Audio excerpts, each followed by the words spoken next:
Ojo, Pablo, que claro, se nos olvida que estamos en realidad en tipos de interés reales negativos con el nivel de Negativos. inflación. Si sube los tipos, el consumo, el money in your pocket va a caer. Bueno, llevamos mucho tiempo insistiendo que finales de este año, principios del año que viene, tendríamos la recesión.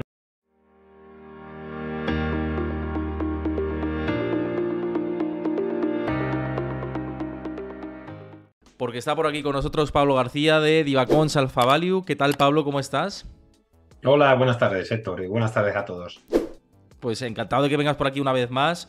Siempre es un placer contar contigo y en este espacio del stock, ¿no? Que al final también es la idea de desnudarse, ¿no? También a nivel, en el sentido a nivel personal, profesional, ¿no? Y ir un poco que nos vayas contando tus experiencias en el mundo de los mercados, alguien de una dilatada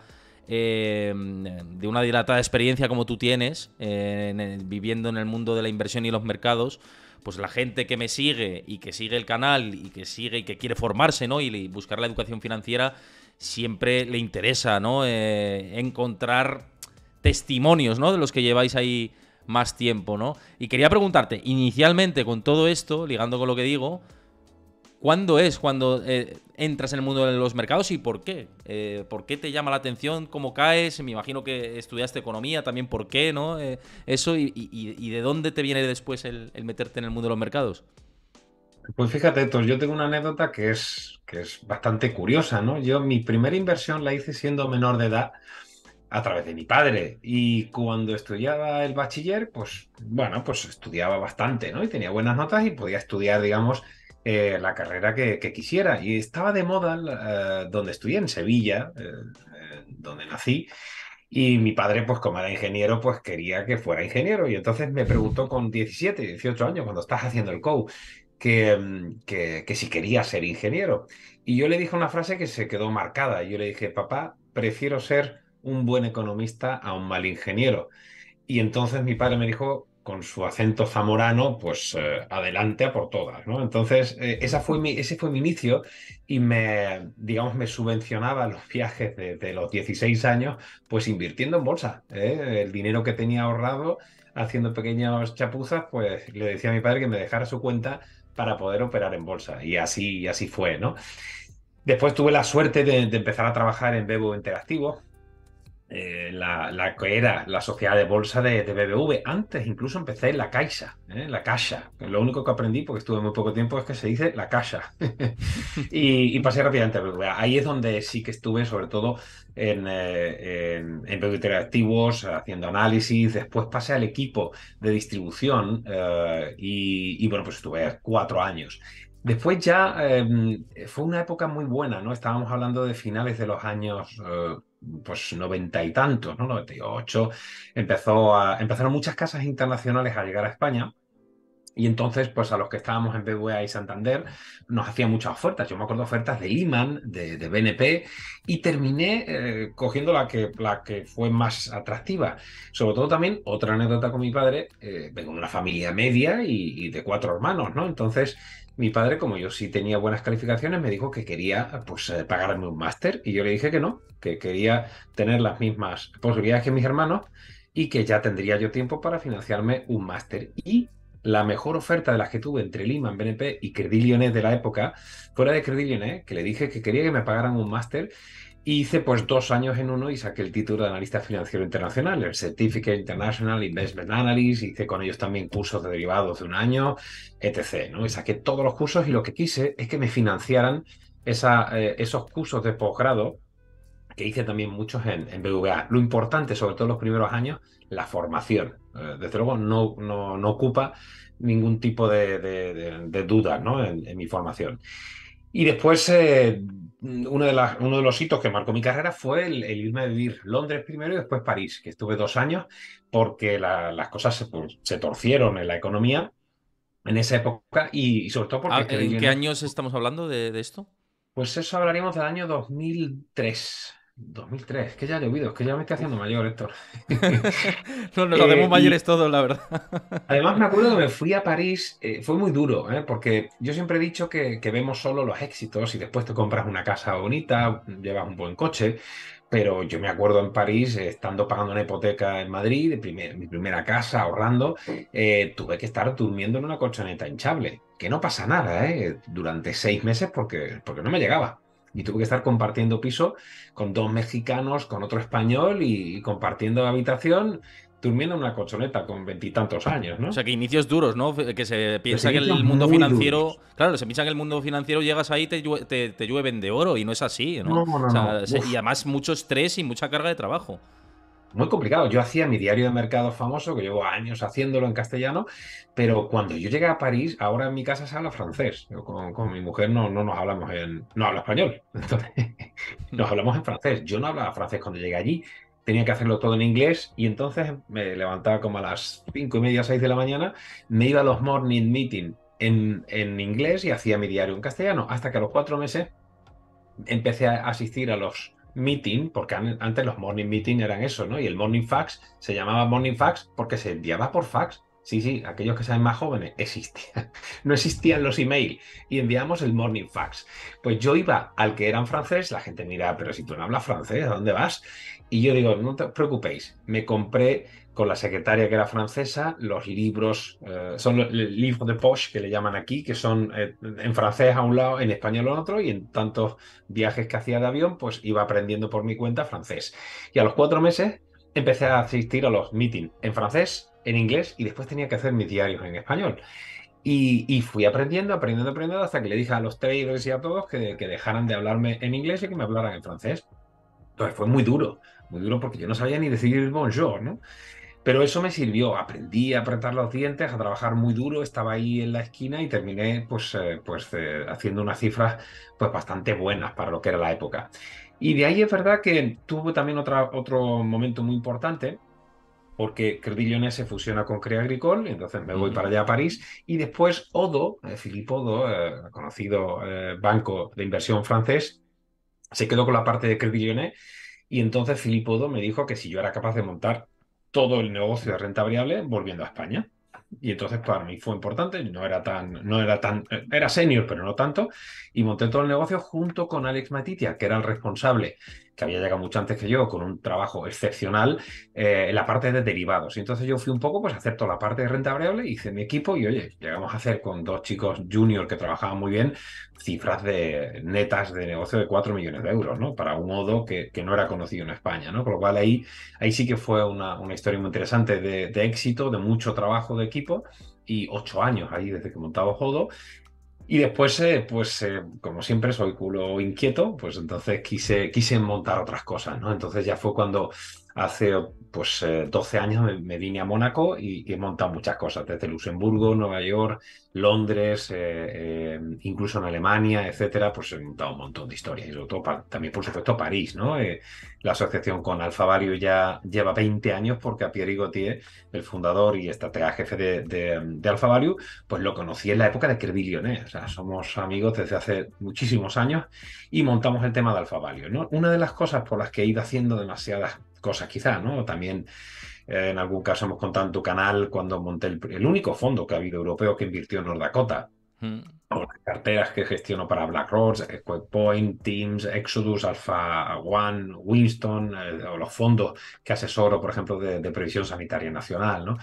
Es que, claro, no puedo, por temas de murallas chinas, o la joint venture en Londres con Avalon, ¿no? Tienes distintas joint ventures y entonces no puedes estar en los consejos de administración por temas de que si estás en el análisis o en la ejecución o en distribución en cualquiera de los puntos, no puedes estar. Entonces, tienes que hacerlo de forma mucho más independiente, mucho más con acuerdos de colaboración. Actualmente tengo 18 joint ventures en creo que son 11 países, ¿no? Entonces, eso...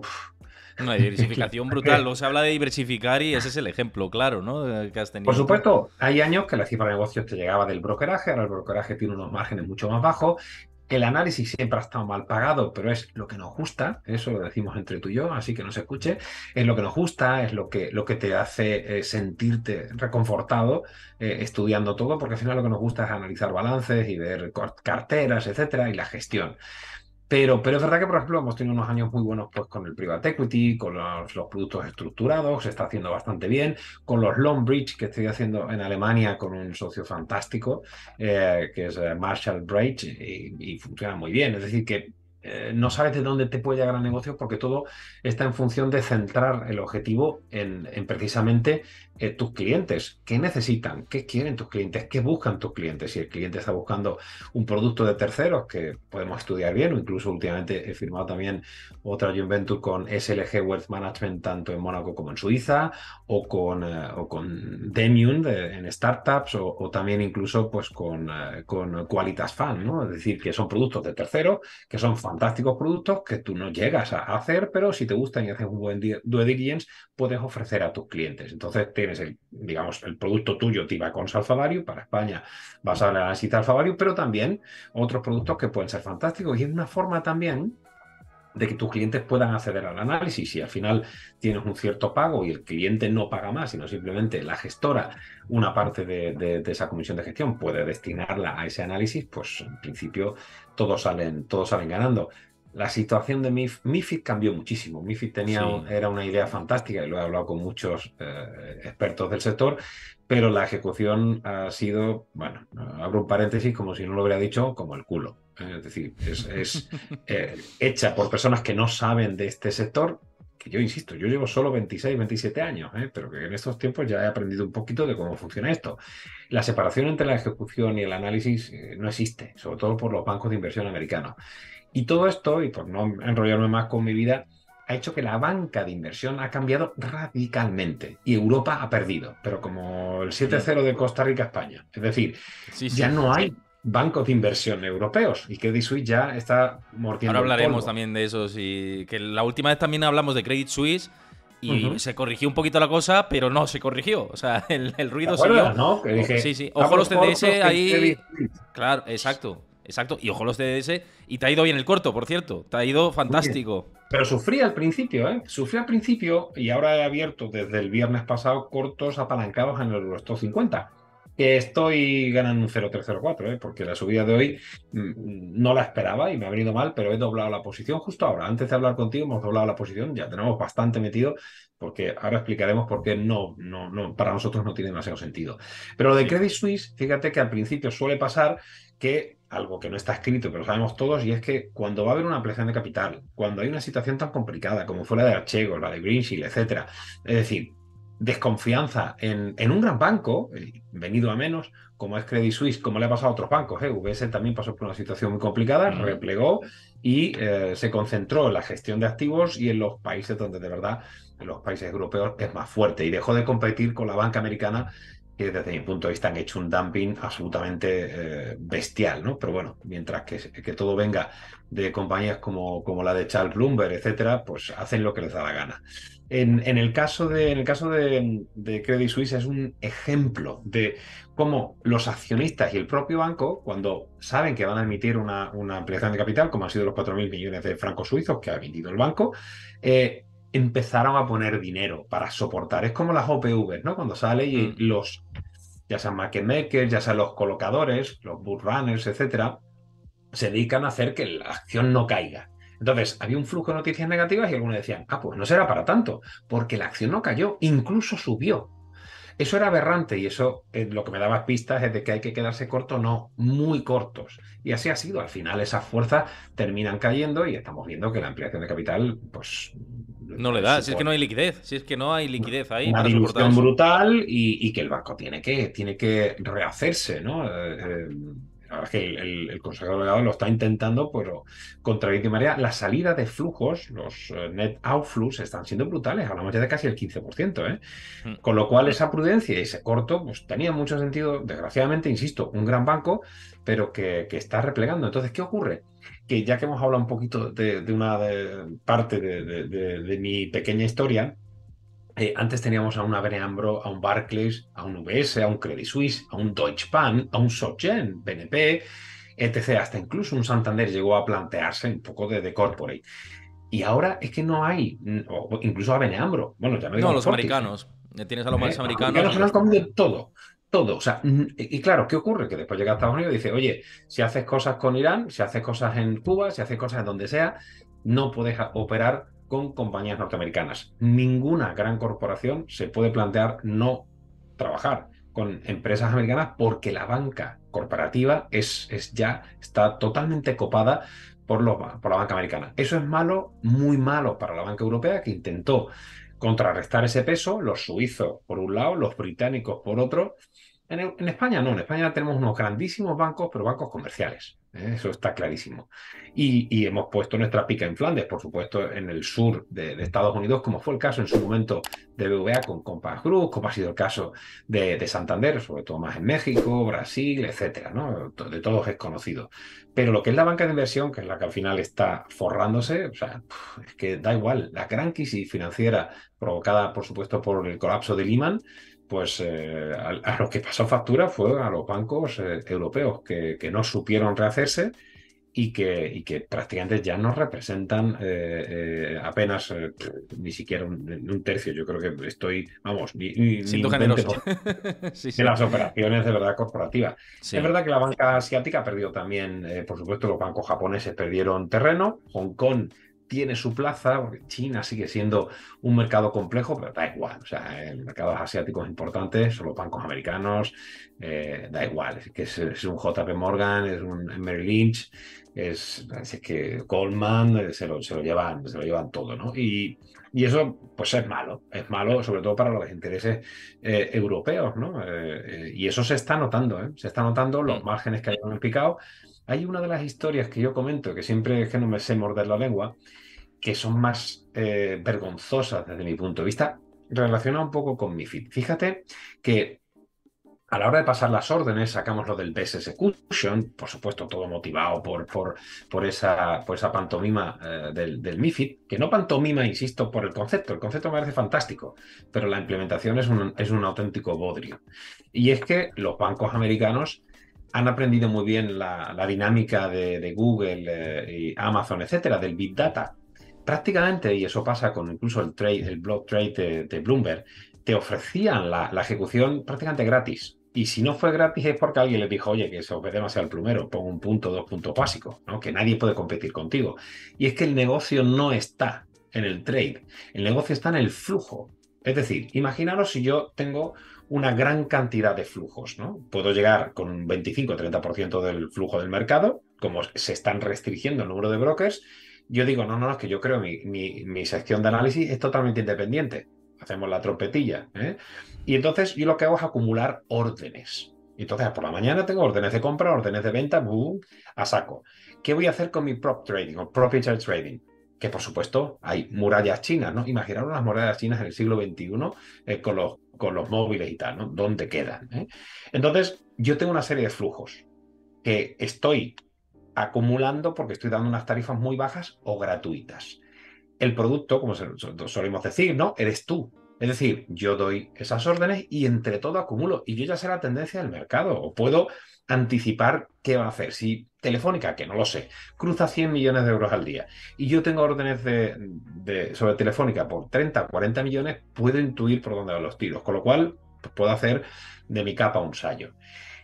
Esa es la historia, es decir, hemos bajado los precios porque hemos acumulado cantidades de volumen y podemos hacer lo que nos dé la gana. Encima nos inventamos que el Best Execution consiste en hacer también mercados OTC. Nos inventamos una serie de plataformas de ejecución que son over the counter, que son OTC, que no hace falta que liquiden por el mercado y hacemos lo que llamamos un pair-off. Me estoy metiendo en camisa 11 varas, pero para que No, entendáis cómo pero es funciona. para que quede claro el funcionamiento, claro Es un que sí. concepto que no solemos hablar y ahora como es el Let's Talk, pues hablamos de Pues cosas. hablemos de lo que vaya surgiendo, si al final es la idea del programa. Por cierto, antes de seguir, que quiero dar las gracias a los que habéis lanzado por aquí comentarios. Siempre os animo a que colaboréis y comentéis por el chat. A JJ Montoya, buenas tardes por pasarte por aquí. A los que estáis hablando, a Pablors, por supuesto. Mira, relacionado con antes lo que decías antes de cerrar y pasar a hablar de la actualidad de los mercados, que es mucha, y además lo he comentado en redes que íbamos a abordar bastantes puntos. como decía Pablo por aquí, no todo es como el lobo de Wall Street, en referencia a los comienzos que tuviste, etcétera. Claro que no. Y a colación de esto que me está diciendo. Perdona, que el Sí. pin market, que es donde que he hecho de todo, de verdad, que no me creáis. Yo he hecho el pin market, que sale el famoso lobo de Wall Street, que es el mercado de penny stock, que se llama, ¿no? Pues también he hecho Sí. colocaciones en Dubái, 2006, colocamos una compañía de 200 millones de dólares, una compañía que se colocó ahí, que era una compañía fantástica, pero se colocaba en ese tipo de mercados cuando antes pues había pues esa exuberancia y todo el mundo quería comprar. Y conozco perfectamente esos mercados que son mercados muy complejos, muy especulativos, etcétera. Pues también Pero los veías, penny. tú en... Sé que ahora ha cambiado mucho la cosa, también le pregunté a Edgar Fernández sobre el mundo de la gestión de activos ahora y lo de antes, que estuvo aquí el viernes pasado. Ya Él, muchísimo. que es más generación moderna, dice, ahora no se ve lo que me contaban a mí y me habían contado gente de mercado de antes. ¿Tú sí te has topado con situaciones estrambóticas de esto que se ve en las películas, ¿no? De Por supuesto. alcoholizados, drogados, prostitución, etcétera? Pues también con la voz pequeña te diré que por supuesto que sí. Yo he visto en Londres, cuando... Mira, la primera vez que yo entré en una sala de mercados de Londres, me acuerdo, es que casi me temblaban las piernas. Bueno, yo creo que no, que me temblaron las piernas. Date cuenta que antes los sistemas no iban, digamos, por los sistemas, los blotters que ahora utilizamos. Yo ahora estoy moviendo millones y millones y a mí ni se me escucha, porque todo va por iBichal, todo va por blotters que tenemos aquí en los traders. Tengo a mis tíos en Londres y no tengo ni por qué chillar. Y antes, lo primero que me enseñaron a mí es que tenías que pasar las órdenes chillando, vociferando y cuanta más mala hostia tuvieras y más mal hablaras, mejor. ¿Vale? Entonces entras en la sala y escuchabas a la gente chillándose y yo he visto volar una silla que pesa un huevo contra pantallas de un trader, etcétera. Eso ¿Qué sí, claro que dices? sí. Yo eso lo he De visto. la rabia de no ha salido esta operación. Yo eso lo he visto y he visto barbaridades y gente peleándose. Era otra historia, porque además los traders no solían tener tanta preparación, tanta formación. Ahora es más complicado, ¿no? Que te entre un trader que no sé, que haya estudiado y tenga no sé cuántos másteres, ¿no? Antes no era así. Y yo he tenido sobre todo traders británicos. Bueno, tengo uno que desgraciadamente muy amigo mío falleció, pero había sido púgil de estos que se meten en la jaula y todo vale. De esto del F no sé qué. Yo no Sí. sé ni lo que es. Uf, FJ, que el otro día vi por aquí a los... Bueno, UFC, ¿no? El UFC, ¿no? Que es pues artes este marciales había sido mixtas, ¿no? eso. Y yo lo he visto en combates, ¿no? Y este era el jefe de una mesa de trading aquí conocida en Hostia, Mónaco. como para llevarle la contraria, ¿no? Bueno, y otros eran jugadores de rugby, o sea, nuestra oficina era, y yo los he visto tumbados de alcoholizados y tal, sí, y de drogas, y de gente con actitudes ludópatas y de todo. Pues sí, claro que sí, pero bueno, como en todos los sectores. Pero es verdad que ha habido épocas que se ha hecho mucho dinero y eso que se ve en las películas es un reflejo y es real. Eso ya no existe, o por lo menos no es nada habitual, se ha profesionalizado mucho más, el regulador está mucho más encima, es mucho más complicado hacer negocio. Hmm. Demasiada regulación, ¿no? O sea, hay puntos en los cuales llegamos al absurdo, ¿no? Y sobre todo personas que no han trabajado en mercado y que no conocen un poco las inquietudes y cómo funciona el mercado. Pero hemos pasado a ello. Yo he tenido situaciones alarmantes, como se comenta, y es verdad. Y lo de los enanos en la película, no es eso, pero a lo mejor ves otro tipo de cosas que algunos se tendrían que tapar los oídos. No, no, desde luego, sí. A mí, ya te digo, me han contado cosas, algunas gente de confianza que no puedo decir por aquí, pero cosas de personajes reconocidos del mundo de las finanzas, Y de historias, que no puedo decir quiénes son, pero de historias de personajes líderes de empresas financieras importantes de acabar muy mal, ¿eh? O sea, Pero a todos nos gusta el mambo, nos claro. gusta comer bien, nos gusta tal, nos gusta... Esto es así, cada uno a su nivel, pero No, al pero fin y al cabo... afortunadamente esto ha mm, cambiado y se ha sí. profesionalizado mucho más, se ha regulado mucho más, es lo que dices, y esto se agradece. Es verdad que es un mundo que necesitas tener chispa y pasión, pero no hay que ir por la mala vida, no es necesario. Yo no toleraría eso y yo, los analistas que tenemos 56 analistas, creo, es extraordinario. Es en la preparación, tenemos analistas chinos, indios, alemanes, mucho francés, inglés, dos españoles más conmigo. Es decir, es que eso no cuadra. Y de hecho, yo puedo estar aquí ahora, que estoy a 2000 kilómetros vuestra, y estoy con cámaras en todos los lados, conectándome pues con Alemania, con Francia, con todos los países y puedo estar perfectamente trabajando en cualquier sitio. He estado trabajando y haciendo entrevistas en los Alpes, en Berlín, en Claro, Letonia, claro, en claro. cualquier sitio. O sea, no te puedes imaginar en los sitios tan rocambolescos que he estado haciendo operaciones. Yo llegué a hacer un trade de 50 millones de euros en plena montaña con el móvil así esquiando. O sea, hay cosas de lo Sí, más sí, sí. curioso, ¿no? Pero a veces pasa eso, ¿no? Ahora con el mundo tan digital y teniendo, pues como tengo yo por aquí, ¿no? Con mi huella digital, puedo meterme con el Bloomberg Anywhere, lo puedes hacer desde cualquier sitio. Sí, afortunadamente eso todo ha cambiado. Me decían por aquí que contara más. Hay cosas que no se pueden, chicos. O sea, yo lo siento mucho. Pero hay cosas que no se pueden. Sí que os diré que a nivel de experiencia profesional, yo he entrevistado a gente directamente que o estaba borracha o metida de otras sustancias. Cuando empecé, sobre todo, año 2013, las primeras entrevistas que hice, 2013-2014. Y ya no es tanto como los años 90, pero Y en ese antes era todavía más, había. sobre Sí, todo, Héctor, antes del IBAN, o sea, antes del IBAN, esos sí, 2006-2007, eso fue espectacular, ¿eh? O sea, eso sí. era, es Locura, que sí, sí, sí, sí, sí. éramos los reyes. Yo me he ido a Dubái para hacer un análisis de una compañía en avión privado, me he ido con clientes, con amigos, con analistas, en un avión privado que estábamos saliendo del aeropuerto, vimos el avión privado del señor Botín, que paz descanse, y decíamos, ¿esto qué es? Puesto por un jeque. Nos poníamos en medio de tal y damos un salto en medio de tal y hacía el avión, ¡rum! Porque éramos 12 personas en el avión, ¿no? Y llegar allí y ponernos pues los jeques, pues barcos, helicópteros, aviones privados, de todo. O sea, era otra época y me acuerdo perfectamente, me llega el empresario este estaba forrado y me dice que yo era su asesor.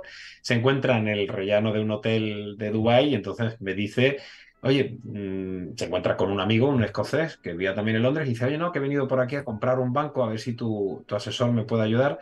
Y digo, pues hombre, sí, claro que sí, por valoraciones y tal. Dice, no, es que tengo 10.000 millones, 10 billion pounds, ¿eh? 10.000 millones de libras porque el pavo quería comprar un banco allí en Como si Dubái. fuera a comprarse una caja de zapatos, ¿sabes? O Claro, sea, yo dice así, te la veo un poquito tal, y dice, vamos a tomar un vinito aquí y nos vamos. Y se pidió una botella de 900 euros que yo madre mía. me tomé en vino y yo ya estaba agotado. O sea, eran otros niveles. Me llevé a mis clientes y entonces llega el tío a uno de los mejores restaurantes de Dubái y, oye, ¿a tus clientes les gustará la langosta? Me decía el escocés este. Digo, sí, sí, seguro que sí. O sea, como 70 langostas, un pedazo de acuario como no has visto en tu vida.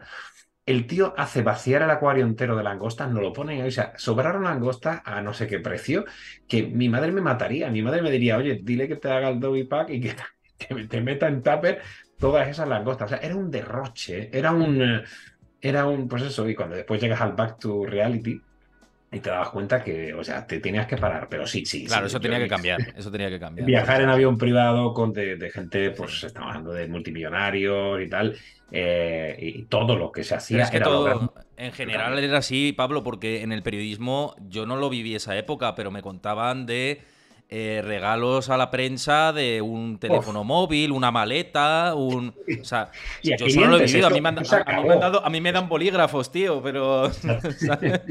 No, Pero. no, ahora ya por tema de compliance no No, puedes claro, hacer lógico, es nada que de es eso. lógico, claro. Pero yo tenía listados de cientos de jamones, oye, me lo envías a tal, de un no sé qué de Kashmir, hasta incluso lo más raro, que no he sido yo, pero fue una persona muy, muy conocida del top de España, que pues se le regaló pues un viaje con una concubina, ¿eh? O sea, imaginaros hasta dónde llegamos a tal. No, a mí no me lo regales, lo tienes que enviar aquí y tal. Esta señorita de veintitantos años y tal. O sea, Joder. es que era alucinante. O sea, esto, insisto, que quede como una anécdota Sí, que sí, no sí. estoy relanzando. Es una anécdota, yo diría que, pues negativa. Es decir, yo creo que ahora el mundo está mucho más profesionalizado. La gente que trabaja, la gente más joven está con mucha más preparación. Yo siempre digo cuando hago una entrevista a la gente joven es, oye, yo quiero cada vez trabajar menos. Entonces voy a contratar a gente que sea mejor que yo, que sepa más que yo, que hable mejor inglés, francés y todos los idiomas y tal. Y es que ahora están más preparados. Leches, es que es verdad. Está más preparado y lo único, como yo siempre digo, la única diferencia entre tú y yo es que yo tengo seguramente 20 años, 25 años de experiencia más que tú. Y se acabó. El Claro. resto estás Mm. mejor preparado que cuando yo llegué al mercado. Y a mí me gusta enseñar y explicarles todo, porque, insisto, pues son gente mucho más preparada de lo que estábamos nosotros. Si antes cogíamos el MS2 y hacíamos tres tonterías con los Sí, sí, sí. ordenadores, no Y que se sabíamos quedaba nada. pillado el Windows y todo. Bueno, era terrible. Yo he aprendido Sí, mucho de sí. informática, que es cuando tienes un problema, lo mejor es apaga el ordenador y vuelve a Y vuelves encenderlo. a encenderlo. Es verdad. Oye, Distinto. quiero dar las gracias a Talley LPZ por seguir el canal, a Juan Dalfi, muchísimas gracias por seguir el canal. Os invito a que os incorporéis a la comunidad de Discord. Ahí, como siempre digo a lo largo de los directos, análisis, información en tiempo real, gráficos de interés, debates con vosotros. Ya somos una comunidad ahí ya de más de 550 personas, así que os invito a que os unáis porque os va a gustar todo el contenido que compartimos. De hecho, estaba Montoya antes por aquí, comparte un montón de papers de research de bancos de inversión y os va a gustar a los que sigáis el mundo de los mercados. Además de esto, que decía, por cerrar este tema ya, Pablo, irnos a la actualidad, es que nos decía Ana Mosquera Torres, que además es seguidor habitual y que se ha vuelto a suscribir hoy, dice que sin dar nombres, pero si algún personaje con capital sospechoso o narco o tal que quisiera negocios contigo, si has tenido alguna experiencia de ese tipo, de algún personaje raro que digas, hostia, ¿y este de dónde ha No, salido?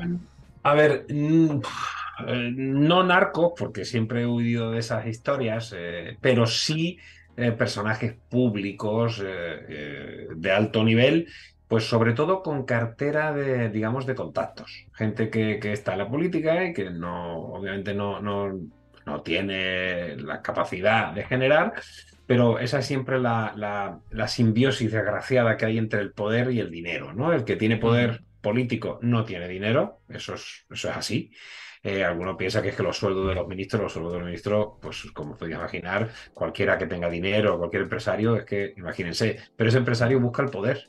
Y eso lo tiene el político. Entonces, esa simbiosis sí. Sí, sí he tenido reuniones con gente relevante, pero no delitos, sino simplemente que una persona quiere utilizar su agenda de contactos para hacer Claro. cosas. Sí es verdad que por mi experiencia internacional, pues da igual si es Andorra, si es Suiza, si es Panamá, si es Mónaco, si es cualquier país que tiene una legislación fiscal especial, pues la gente intenta. Pero yo siempre os digo lo mismo, hay dos conceptos muy claros. Una es la evasión fiscal y otra es la elusión fiscal. La evasión fiscal es un delito y jamás recomendaría a un delincuente o a un presunto delincuente que lo hiciera. Además es que no es rentable.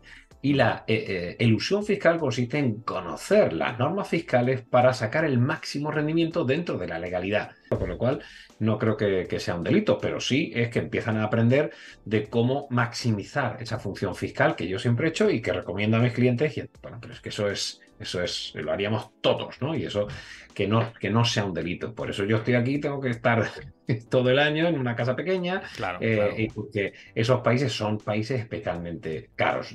No hay duros a pesetas, Mm. pero eso sí está claro. Quien quiere montar una cosa en Panamá, cualquier español, no cualquiera, pero cualquiera que pueda, puede tener una empresa en Panamá, siempre que si está residiendo fiscalmente en España, tenga que dar. Pero lo que pasa es que eso, obviamente, no es tan rentable, como siempre les digo, ¿no? O familias que con tres, cuatro miembros y quieren hacerse residentes en ciertos países. Oiga, usted tiene que residir en ese país. Y en el momento que su mujer esté viviendo en Madrid y tenga sus hijos en Madrid, cae por todos los lados. Pero si usted quiere Efectivamente. residir en otro país, puede hacerlo Mm. legalmente. No hay que mitificar. Pero yo también tuve mis temas políticos. Siempre muchos economistas somos tentados, ¿no? Y yo lo rechacé y estuve muy metido con gente muy conocida que quería pues que me metiera ahí. Yo dije, mira, yo soy residente en el extranjero de hace muchísimos años y no me interesa meterme en vericuetos porque como Pues mejor. Hiciste es bien, un tema Pablo? muy hipócrita, muy falso. Yo fíjate, Héctor, estoy pasando lo del extranjero y estoy cada vez más cabreado con todo lo que está pasando en Europa y en especial en España, ¿no? Yo creo que estamos perdiendo el norte, y no sé hacia dónde nos llevará esto, pero desde luego a ningún punto bueno, ¿eh? Francia tiene una situación muy compleja, Uf, sí, pero, sí. pero el caso español yo estoy que trino, ¿no? Parece que si no eres mujer o gay o negro o comunista, es que no puedes expresar una opinión que no seas un fascista, un facha, un misógeno, un anti-gay o algo así. Y estamos perdiendo el sentido común a ese pensamiento único comunista que está invadiendo, o comunista o nacionalista, que está Los invadiendo extremos en España. general, Pablo, porque del otro lado también, o sea, te encuentras unos extremos que a mí Puesto. se me eriza la piel, quiero decirte. Vamos a sentar la cabeza, a ser moderados y a pensar en el progreso económico, social, ¿no? Y abrazarnos como sociedad, que nos está faltando un poco todo esto, la verdad. Pero bueno, Sí. como no me quiero meter en harinas políticas mucho, sí que te quería preguntar por tema, y ya por cambiar a la actualidad económica, ya que llevamos más del Ecuador del programa, y hoy se han conocido los datos de empleo por el informe ADP, los datos Ujú, reales, digamos, oficiales, los vamos a tener a conocer también en breve, en los próximos días. ujú.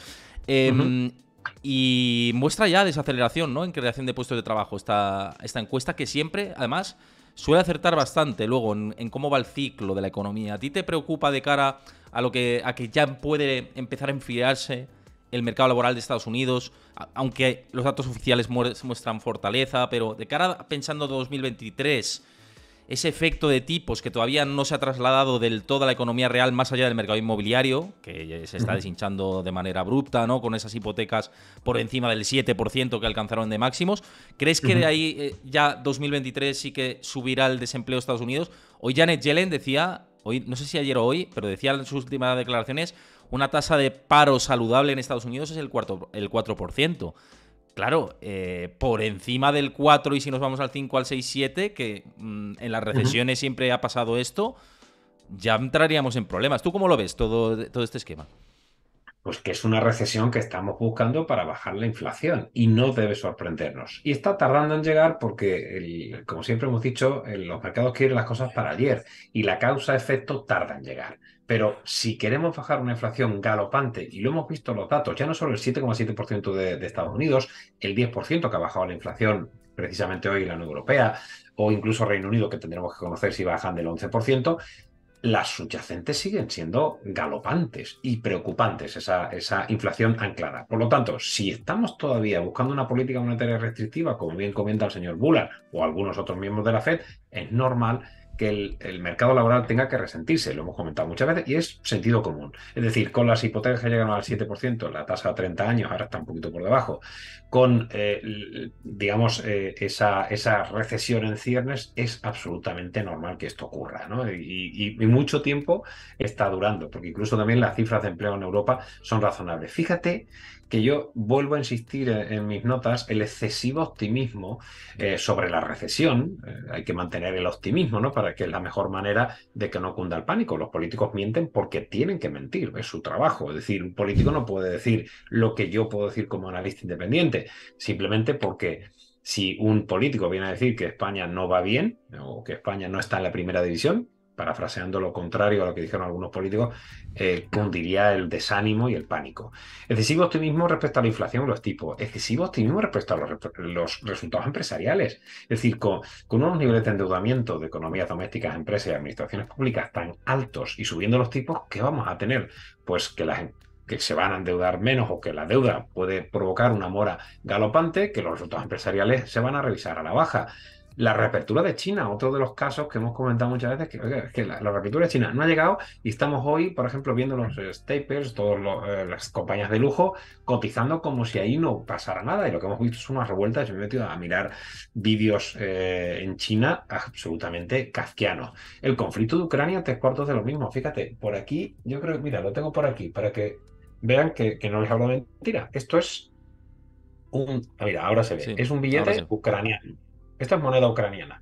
Que me ha Mm. dado una ucraniana, la madre de los 5 niños que hemos traído para acá. Pues el conflicto ucraniano es un conflicto que no es ni la visita del señor Scholz al señor Xi Jinping para que mediara, ni su santidad van a poder con un conflicto que se está atrincherando, nunca mejor dicho, y van a pasar un invierno. Me comentaba que su familia no tenía ni luz ni agua, bueno, etcétera.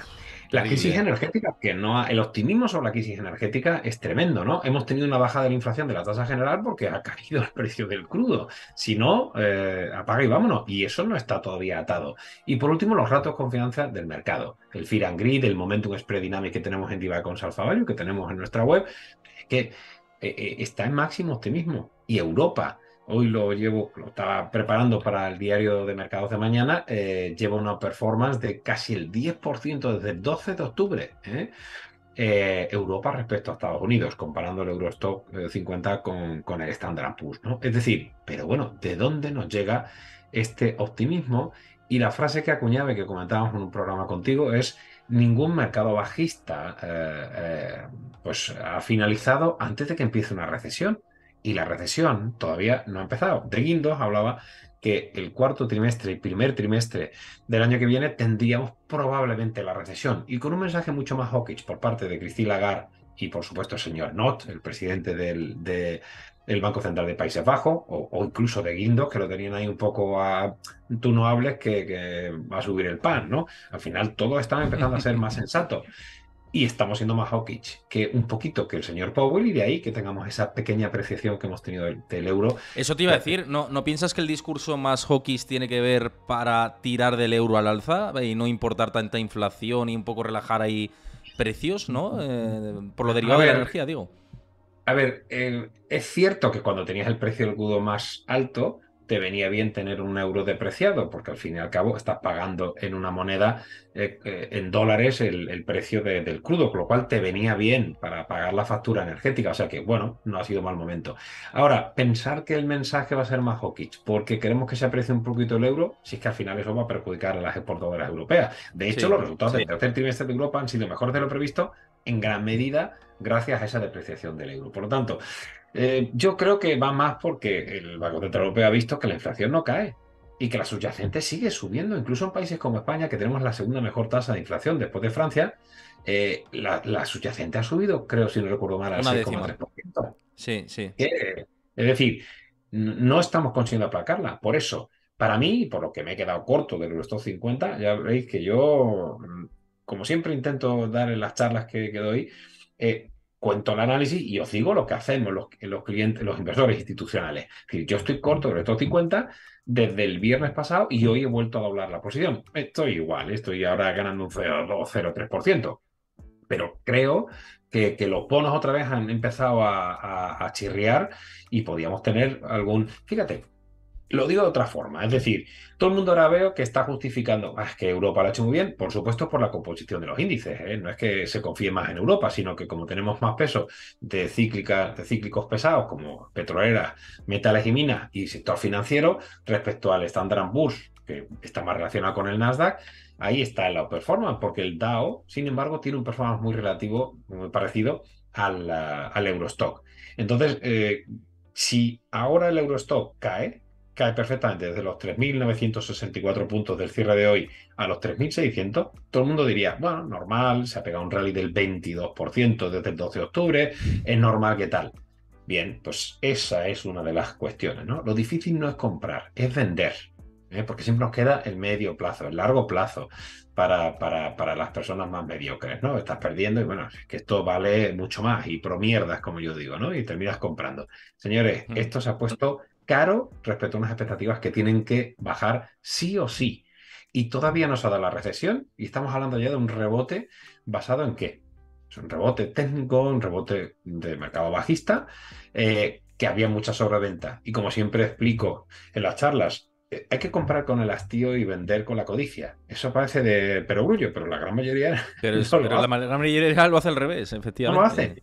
Eso me pasó cuando me quedé corto apalancado del boom, cuando estaba en -0,40 hace más de un año y medio, casi 2 años ya. Y tengo bastantes de los fondos que estoy asesorando, números uno en España, incluso en positivo. Fondos de pensiones de PSN, una de las compañías que me escuchan y que me dejan asesorarles para los fondos. Estamos en positivo los fondos de renta fija.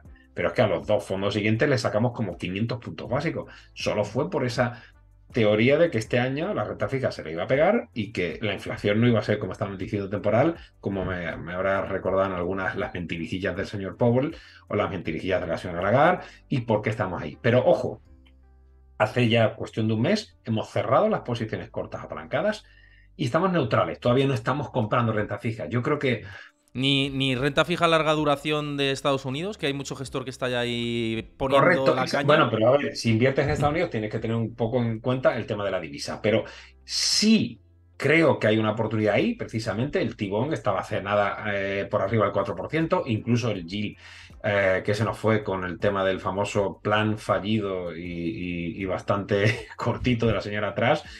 Se nos fueron los bonos soberanos a 10 años británicos al 4,5%. Sí, para Europa, si miramos el Bund o cualquiera de los bonos de la eurozona, es posible, pero vamos a ver, tenemos una subida el 15 de diciembre de como mínimo 50 puntos básicos, que ya los más halcones empiezan a decir que a lo mejor podían ir un poquito más lejos, que solo estamos en el 2%. Yo le recomiendo a muchos de los telespectadores hoy que agranden un poquito el gráfico, que no solo miren el corto plazo de que el Bund, la TIR, ha ido desde el -0,5 al 2,30 o 2,40, que se nos llegó a ir hace un mes. Es decir, que miren a 10 años vista, ¿eh? Y verán que hemos estado durante casi una década con easy money, con dinero barato y a expensas, y que inflaciones como las que tenemos ahora, o mejor dicho, Y tipos ojo, de interés ojo, como los que tenemos ahora, son muy bajos todavía. ojo, Pablo, que claro, se nos olvida que estamos en realidad en tipos de interés reales negativos con el nivel de Negativos. inflación. Claro, Claro. es decir, los tipos tienen que subir, creo, y a lo mejor me equivoco, pero es mi estrategia, es mi análisis. Los tipos tienen que subir bastante más de lo que el mercado está esperando por ahora. ¿A Es cuánto en decir, Europa dirías que tendrían que subir? es muy complejo porque al final, como está demostrando la Fed, es, oye, ir viendo hasta el propio Bullard. Oye, mira, vamos a ver, antes estaba hablando de una tasa terminal de los Fed Funds Del tres y 7. medio, 3,75 y ahora ya estamos en el 5,25. Bullard llegó a decir el 7 en una de sus declaraciones y ahora ya está lejos. Ahora dice que 5,25, 5,5, tal. Pero porque No, Estados no Unidos lo ve lleva más. cuatro meses consecutivos de bajada de los niveles de incrementos de precio, es decir, del Claro. IPC. El mercado laboral parece que aguanta. La independencia energética, que vuelvo a insistir, que no se está hablando demasiado, pero es Sí, fundamental. Yo que fundamental. hice aquel fondo en el Shell Oil y tengo hasta aquí, tengo el Shell Oil, las piedras de la pizarra y tal, conozco muy bien aquello, pues, monté un fondo allí, en North Dakota. Es decir, que tienen independencia energética, que tienen un consumo que son 2/3 del PIB. Fijaros en los componentes del PIB. Esto es de primera economía, ¿eh? Gasto público, inversión, sector exterior y el consumo. El consumo son 2/3, ¿vale? Que si suben los tipos, el consumo, el money in your pocket va a caer. La inversión igual, el empresario dice, oye, yo esto no me fío, están recortando empleos en Facebook y en Amazon y en Google y en todas las... Oye, pues creo que bajo o retraso mis inversiones. El gasto público, pues si están hasta las trancas de deuda y están subiendo los tipos, cada vez se complica más. Y por último, el sector exterior, con una incipiente guerra en Taiwán, porque yo todavía sigo insistiendo que China va a intervenir Taiwán, es cuestión de tiempo. Y entonces los americanos, ¿qué van a decir? ¿Van a mandar a Pelosi, que ya con 82 años está en su casa haciendo punto y crochet, o sea, punto de cruz? No. Y van a enviar tropas allí. Eso es una isla, ¿eh? Les recuerdo a algunos de los americanos que no saben ni dónde está España, que piensan que está al lado de México. Eso es una isla, ¿eh? Entonces ahí no hay historias. O los metes allí en la isla o no los metes. Y ya os digo yo, no va a entrar ni un soldado norteamericano en Taiwán. Por lo tanto, Taiwán es un polvorín. Ya lo dijo Xi Jinping, en el 20º Congreso del Partido Comunista y su tercera reelección. Taiwán es chino, que no se hagan pajas mentales, señora Pelosi. Así que los demócratas no tienen los cataplines de hacer ningún tipo de esa historia y miedo me da si llega otra vez el malogrado señor Trump, que desde el 6 de enero de este año, la verdad es que le hemos hecho no el punto de ganchillo, pero sí la cruz, ¿no? Yo creo que es un señor que está con cierta demencia, ¿no? Demasiado nacionalista. Pero en cualquier caso, es decir, hay algo que me hace pensar que la situación se va a complicar desde todos los componentes del PIB. La recesión está a la vuelta de la esquina, pero llevamos mucho tiempo insistiendo que finales de este año, principios del año que viene, tendríamos la recesión. Además, también por bases comparables. Has comentado el PIB de Estados Unidos, si no recuerdo mal, 2,9. Sí. Era normal, ya se preveía, esperábamos 2,8. Es decir, tienes que ver las bases comparables. Las bases comparables para el año que viene van a ser muy complicadas. de ahí llega la recesión. Ojo, Claro. porque Estados Unidos, yo lo Y insistía, ojo, tuvimos ya dos ojo trimestres en negativo, ¿eh? con el PIB del tercer trimestre, el componente en realidad supermasivo de las exportaciones netas. Claro, este Claro, componente tan fuerte va a diluirse en los próximos trimestres. Ahora ha venido sí. también por el gas natural licuado principalmente, es la principal No, exportación neta de Estados Unidos. España, el primer país de donde importa gas natural licuado ahora es Estados Unidos, ¿eh? No es Argelia. Bueno, es que, claro, es que el señor Sánchez también va haciendo amigos, ¿no? Y eso lo ha aprovechado el señor Mario Draghi, que es bastante más inteligente que Pedro Sánchez, aunque Pedro Sánchez, como decías ahora en España, pasará a la historia, ¿no? Pues, Eso lo ha dicho él y sí. Y luego, no me por eso digo. aplaudáis. Sí, es que, en fin, la falsa, ¿no? La modestia así puesta en gala, ¿no? Bien, si Em, yo voy en mi Falcon con mis gafas voy buscando a Jack, pues ¿qué me vas a mí a decir, no? Pues esto es, qué pena, de verdad, que vístolo desde fuera y llevo varios meses que no he ido a España, la verdad es que no tengo tantas ganas, lo único que he hecho de menos a la familia y la paella, que cada vez que llego me bajo del avión y no dejo la maleta y ya me estoy tomando una paella aunque sea a las 10 de la noche. Mira, nos dicen por aquí que cómo vamos a importar gas licuado de Argelia si tenemos gaseoducto. Pero sí, eso es importación igualmente, claro. Claro, claro, lo que pasa es que va por el pipe que decimos, ¿no? Claro, ya Va está, pero por no es lo ahí. mismo que traerlo por barco. Encima, claro, es que lo que No, más barato. encarece eso, el gas. Lo que pasa es que Estados Unidos, cuando llegó la crisis energética, la aprovechó muy bien. Por eso algunos macabros comunistas pues dicen que es que la culpa la tiene todo Estados Unidos. A ver, yo no digo que Estados Unidos sea santo de mi devoción, pero hombre, que yo sepa, fue el señor Putin el que bombardeó Kiev, ¿no? Es que no, eso no me vale. Pero bueno, sí es verdad que saben los tíos hacer negocios. Y lo que hicieron es, oye, no tenéis gas, este te pone problemas, el otro tal, yo te lo llevo en gas natural licuado, te lo llevo en unos grandes tanqueros y así ha pasado, ¿no? Y los dejamos como almacenes acuáticos y ya está. Es alucinante, pero además es Sí, que sí. nos ha pasado lo mismo que con el petróleo, que llegó el precio del spot a estar en negativo, porque claro, si tienes al final la capacidad que tienes de almacenaje y están todos queriendo llevar, ese barco ya no vale dinero, sino que cuesta dinero, porque al fin y al cabo no necesitamos más. Y hemos tenido, pero bueno, Alemania ha tenido muy mala fortuna, y no me refiero solo en el Mundial, ha tenido mala fortuna con el tema del gas, porque se gastaron y pagaron lo que no hay en los escritos, 6 veces más euro megavatio hora con el gas, cuando estaban en un momento en el que pensaban que el invierno llegaba, que se quedaban sin gas y pagaron lo que fuera. Yo recuerdo ese momento que hice algunos trade con commodities de gas que fueron brutales, que yo decía, esto no tiene sentido, pero chico, mientras la tendencia de trend is your friend, ¿no? Pues aprovechamos. Pero fue kafkiano y ahora precisamente el precio del gas se nos tumba, ¿no? Los pobres alemanes, la verdad es que la estrategia que tomaron ha sido un desastre. Como la propia de la señora Merkel, que tiene cosas muy buenas, pero que dio el control de su abastecimiento energético, por supuesto, a Rusia. Oye, Pablo, antes de la recta final del programa, que ya nos vamos acercando al final, quiero darle las gracias a Cristina BCN 2311 por seguir el canal, a Vidabe79 que acabas de seguir el canal, muchísimas gracias.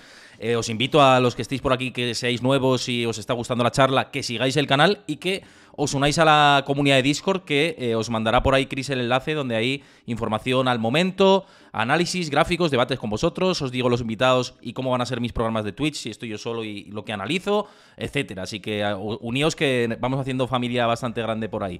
Y abordando la No, parte final, no se enfaden conmigo, Pablo. que yo digo muchas barbaridades, que me siento, como tú dices, en familia. Intento de verdad que no sea en un tono ameno, jocoso, insultar ni menospreciar a ninguno, ni de los políticos, Dios me libre, ni, bueno, alguno que otro se lo merece. No, Pero pero que tú ten en cuenta hago un una tono cosa, diciendo, Pablo. La gente aquí, cuando se toma una cerveza o un café con sus amigos, pues también dicen muchas veces barbaridades y luego lo piensan, se van a casa y. Uf, me pasa un poco. Pues aquí nos pasa también a veces, ¿eh? O sea que vamos, que disculpas aceptadas en este caso si alguien se siente ofendido. No es mi caso, entonces se te disculpará. Vaya, que es lo que quiero decir. Por abordar la parte final, es que hoy además han conocido los datos de inflación de Alemania de la alimentación. También veía el análisis de Solger, que es economista alemán, que me gusta mucho seguirlo por Twitter. Decía que la inflación de alimentación en España está en el 16% y en Alemania del 21%, ¿no? Y ponía el gráfico de Bloomberg además con los precios de la inflación en Alemania. Mucha gente me ha preguntado por redes y demás, y digo, es un tema que tocaremos luego al final del programa. ¿Crees que la inflación de alimentación va a seguir los próximos meses? Porque ahí es la inflación real que nos duele, ¿no? Cuando vamos a comprar y viendo el esquema global y cómo está todo, como analista macro, ¿no? Que lo va siguiendo todo, ¿crees que va a seguir la subida de precios de manera tan agresiva o tendremos algo de respiro? Desgraciadamente parece que sí. Has apuntado, además yo también he visto esos datos que me parecían extraordinarios tanto en Alemania como en España. Pero es que hoy ha habido dos datos macro, que no son quizás los que han ya más seguido. Uno ha sido ese, pero otro ha sido el PMI de Chicago, que ha sido un Brutal. auténtico Ha sido desastre. un descalabro eso, ¿eh? 37,2. Yo pensaba, digo, alguien ha metido un dedo gordo, como dicen, un fat finger, en Bloomberg y lo ha metido mal, porque de 37,2, 47, pues digo, a ver si que eran 47,2. Es que 37,2 es una masacre, ¿no? Con lo cual es el nivel más bajo desde mayo de 2020, que teníamos el tema del COVID, ¿eh? No olvidemos que eso fue un mazazo porque teníamos la economía cerrada, ¿no? Son datos muy malos, pero insisto, es que es alucinante. El Eurostock ha terminado subiendo un 0,77 y ya conocíamos esos datos, ¿no? Entonces, yo no sé quién está a la mano detrás. Sí, estamos viendo a los americanos recomendando a Europa, pues estarán hasta las trancas y cuando empiecen a vender, pues ya tendrán a todos sus clientes empapelados de bolsa europea y entonces caerá esto un 3, un 4% 2 días y entonces la gente dirá bueno, claro, es normal, ¿no? Estas jugadas ya las hemos visto muchas veces. Los datos son muy malos y el dato de inflación que comentaba de alimentación es dramático. Es dramático para las economías domésticas que están viendo cómo sus hipotecas están subiendo, que están viendo cómo las tarifas de luz, de gas, etcétera, a pesar de unas medidas que eso sí, los políticos creo que están haciendo, pues por lo menos, si no lo necesario, están apuntando bien ahí, ¿eh? Yo creo que se han hecho medidas muy interesantes. Pero es que, como tú decías, con lo del manda huevos, ¿no? Con los huevos, con la cesta de la compra, está siendo muy, muy complicada, ¿no? Así que, no sé, yo es que creo que estamos minimizando los impactos de la inflación, pensando que papá Estado y mamá Banco Central son capaces de enderezar el rumbo, y sí lo van a enderezar, pero va a ser con una recesión bastante, bastante fuerte. Los soft landing solo existen en las cabezas de los políticos. No se les olvide. Soft landing es algo necesario. Si yo estuviera en un cargo político y me preguntaran que usted qué espera, que voy a decir que esto se va a caer un 4%, que nos vamos a ir al ese. No, porque además tienes que generar confianza en el inversor y eso está Vale, es claro. totalmente razonable, pero esa no es la realidad, como bien has apuntado, en ese dato que yo lo llevo, además lo he estado observando y me ha parecido atroz. Y como decíamos, algunos datos muy, muy malos de los PMI, que, bueno, esta mañana lo hemos conocido en China, muy por debajo de los 50 puntos todavía, y todos pensando que es que China no, van a reabrir todo de repente y van a curarnos todos los males cuando tienen una crisis hipotecaria brutal, cuando tienen una situación geopolítica que están de perfil con la guerra de Ucrania, con lo de Taiwán y con muchas críticas que hacía mucho tiempo que no tenía el señor Xi Jinping. Sí. Eh, A nivel ciudadanía, ¿eh? Además, una claro, ola de protestas importante. ahora es cuestión de meterse, yo no sé chino, ¿eh? Ni lo he intentado, empecé a estudiar ruso, empecé a estudiar alemán, pero chino ni lo he intentado. Pero te metes por ahí, ves los vídeos, ves tal, son atroces, ¿eh? Son de verdad. Bueno, los datos del PIB, las caídas creo que eran un 4,5 por ahí del PIB de Hong Kong, etcétera. Los datos de octubre fueron malos, pero los de noviembre van a ser también muy, muy malos con cifras récord de los últimos 6 meses y China se lo toma todo a pecho, ¿eh? Así que yo no sé, todos estos optimistas respecto a la bajada de las restricciones de las políticas ceros del Partido Comunista Chino, pues no lo sé, ¿no?